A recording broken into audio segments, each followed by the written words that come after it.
G'day, good morning everyone.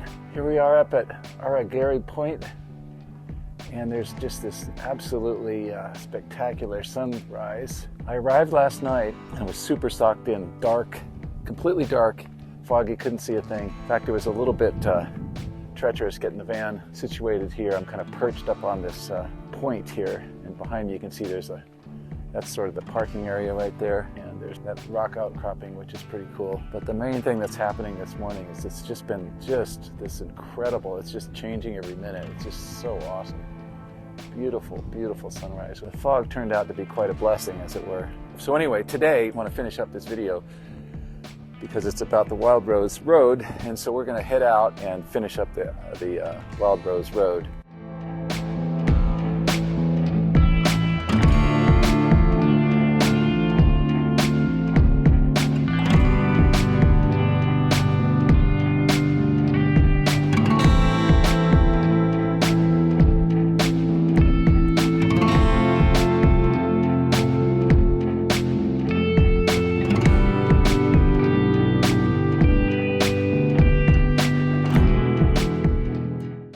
See the road that I came in on just below me.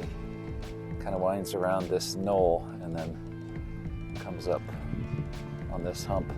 Figure I'll celebrate that beautiful sunrise by whipping up a breakfast burrito, forego the usual granola and fruit and yogurt for something a little more hearty. Shiitake mushrooms, eggs, beans, cheese, salt, and hot sauce. My nice little breakfast burrito here. I've got two of these small ones. As I sit here, the wind outside has really picked up. It's pretty cold, and I think it's 42 degrees outside. Much more comfortable, 60 degrees in the van. Yeah, the weather's just pretty wild with this fog and wind. And here's the information plaque on Aguereberry Point. You can see some information here. Freeze frame it if you want to read that. And then here's about our Mr. Aguereberry himself, miner who died in 1945.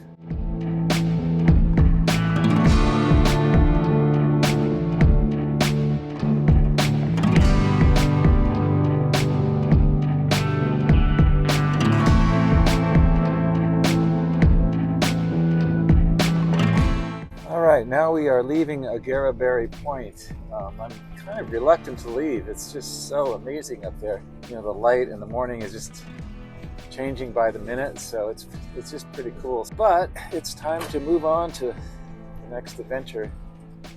So we're going to be heading down the hill and check out the mine down there, finishing up the Wildrose section of our trip here.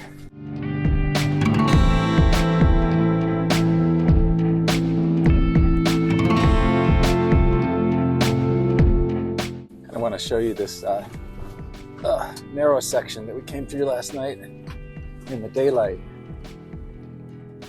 This is probably the roughest section of the road. It's really not bad. I think you could get up here with a,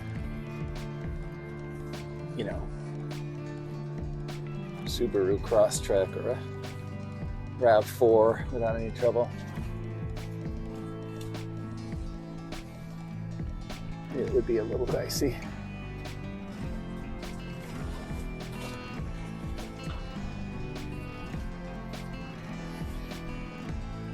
Really nice little canyon though. That is ice on the road. So it did freeze here last night. I only registered a low of 39 on my indoor-outdoor thermometer in the van, but I think maybe it was a little warmer up top there, or I just wasn't getting a true reading. If you look at that hillside over there, you can see what appears to be probably 3 mines over there, 4, maybe more. We should go over there and explore. Let's see. Okay, so we're gonna go check out those mines I saw from the road. I was kind of hoping there'd be like some sort of little road that goes up that way, but it does not appear to be the case. So we are trouncing across the desert. It's a pretty nice walk. Just looking around to give you a little panorama. not too shabby. See the van down there behind me? So keep an eye out for snakes. Okay, I found the old road. I am on it now, but it's not something that they probably want you to drive on at this point. You can see it behind me, and then up the hill behind me there. It's kind of see a kind of a two-track kind of thing going on. Okay, we're coming upon the first mine here. I'm kind of out of breath. That was pretty steep climbing up. Oh man, they do have it blocked off though. Because this is more primitive area of Death Valley, they might not have it blocked off, but alas, they do. Oh man, how cool is that? Now, what I wonder is, so as we learned, Aguereberry of Aguereberry Point up there is a prospector, and I have to wonder. I wonder if I can find out. I have to wonder if these are his mines, you know. All right, that was cool. We're gonna wander up to the next one. Kind of steep going here, but at least it's you know, it's kind of I wouldn't call it a trail, but it's other than the steepness, it's relatively easy going. Okay, here's the next one. Same deal, it's blocked off, but these look like kind of nice, like they're nicely constructed. This is a little area that maybe they stored some food there or something. I don't know.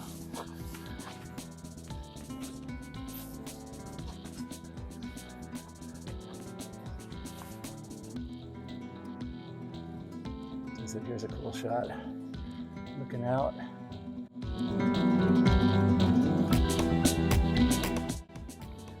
Okay, here is mine number 3.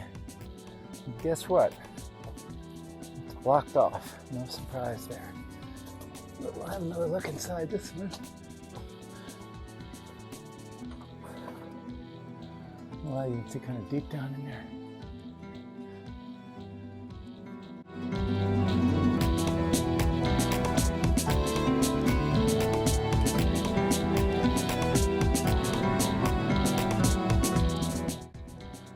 Well, if nothing else, we get great views up here.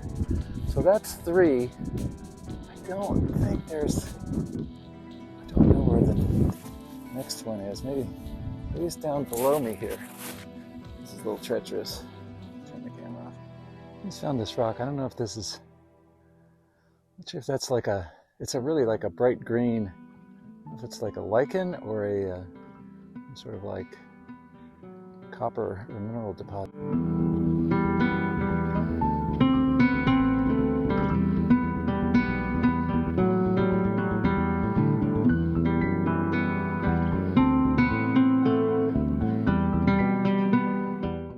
I figured out what went wrong here. I missed mine number 2. So what I was calling 1, 2, and 3 were actually 1, 3, and 4. And this is number 2. And like number 3, it has a little side thing here. Let's see, wait a minute. Oh, so this one, looks like they gave up on this one. Just, you know, there's no steel bars, there's no blocked off. They must have started this one and then realized it was a bust, so they didn't go any further. But let's still get the cool shot looking out. Oh yeah. Okay, I'm glad I got that sorted out. I was like kind of confused. I saw 4 in my photo from the distance, and then when I got up here I could only find 3, and then you know how it is when you're below them, you know, it kind of gets confusing because you can't really see what's above you, and it's just off to the side. So it's all sorted out now. You know, it's interesting how in Death Valley there's certain areas. Like if this mine, I think it was down in the Death Valley proper, and it was accessible via paved roads, there'd probably be like a lot of people up here. Because of where it is, and because the access requires adventuring on a dirt road, I think you just don't get many people. I mean, it's hard for me to fathom that I had that beautiful campsite last night to myself and just wasn't able to enjoy the peaceful morning. One of the best mornings I've ever had. And you got to come along with me, sort of. All right, so looking over that away, I see what appears to be some tailings and maybe a road in there. So if it's easy, I think we should go and check that out. All right, this one looks pretty cool. This is the Eureka Mine. Should be able to figure out what's going on. All right, here's some information on the Eureka Mine. You can freeze frame it and read it if you want. And this is Mr. Aguereberry's mine. It doesn't say anything about the other one, but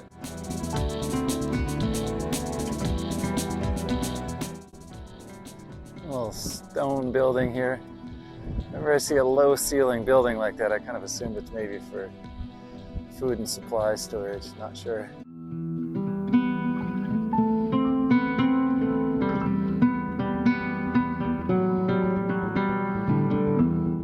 From the top of the hill at the Eureka Mine, you have a nice view to the northwest, to the north.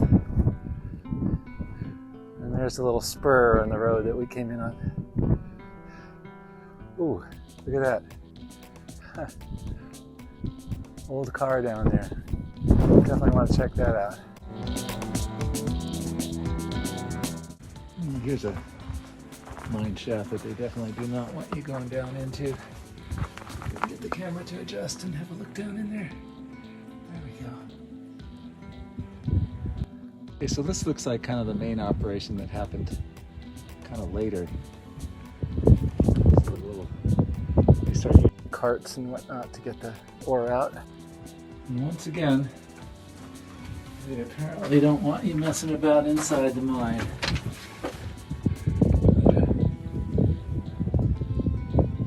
Very cool. I wonder how far back that goes. I mean,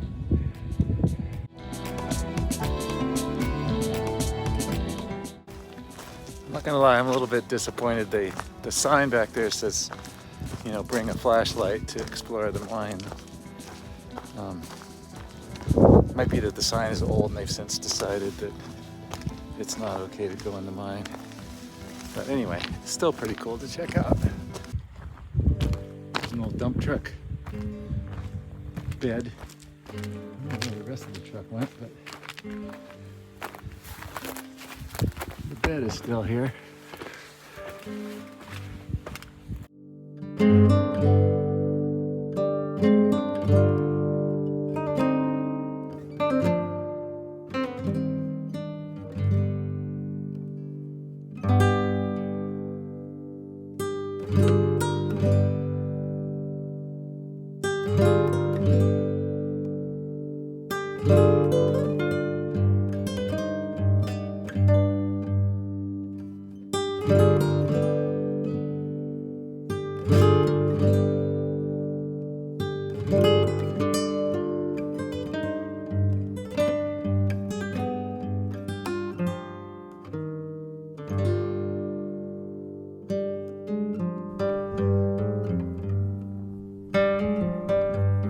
People scratching their names and whatnot in here.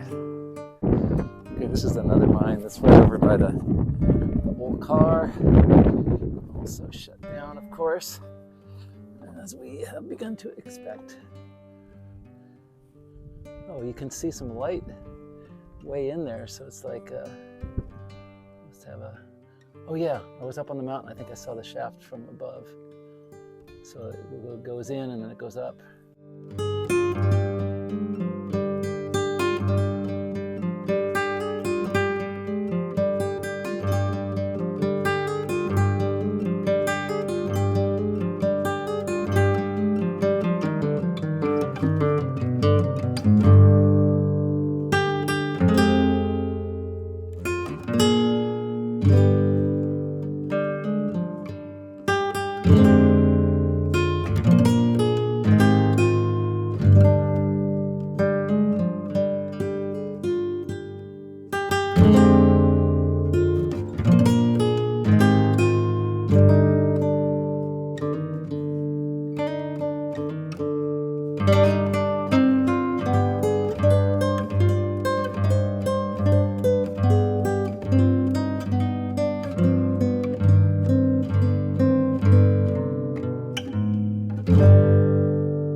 Oh,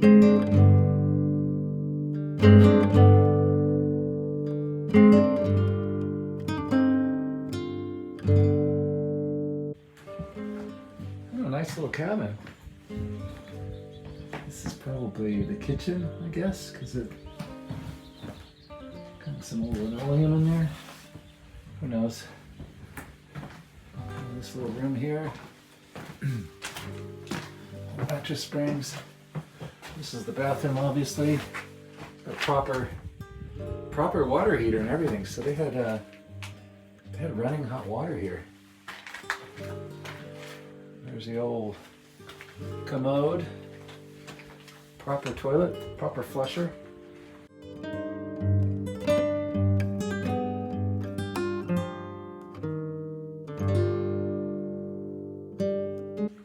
Like this. Oh.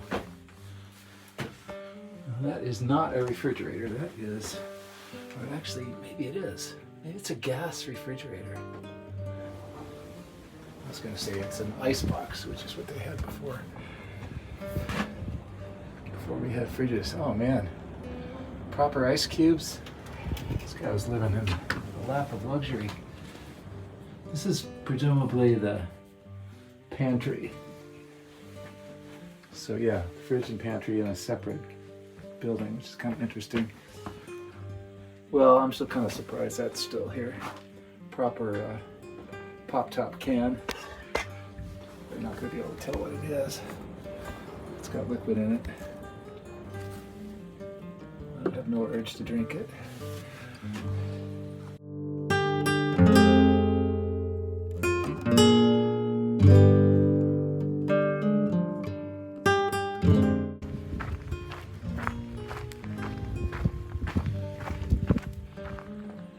There's an outhouse up there probably before he put in the plumbing.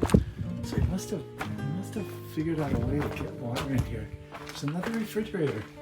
Same kind, same style.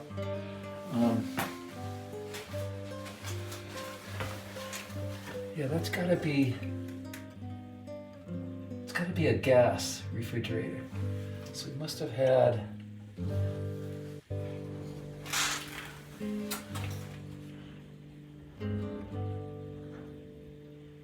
if that's actually some, like kerosene or gasoline that this wet gas that the stove ran on? I don't know. Proper bedroom.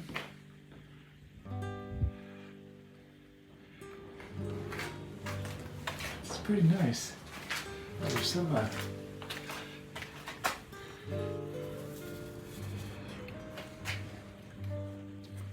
what's going on here? How do I get this puppy open?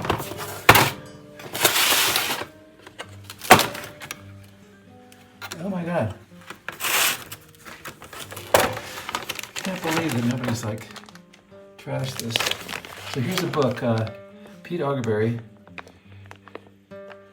Death Valley Prospector. So this is like, you know, a lot of these cabins, they have like volunteers that are really like, you know, super into this stuff. And then they, you know, they kind of manage this stuff, take care of it, and that's probably what's going on here. It's probably not necessarily the park. I'm going to put the camera down, take a look at the book a little bit, and then put everything back the way I found it.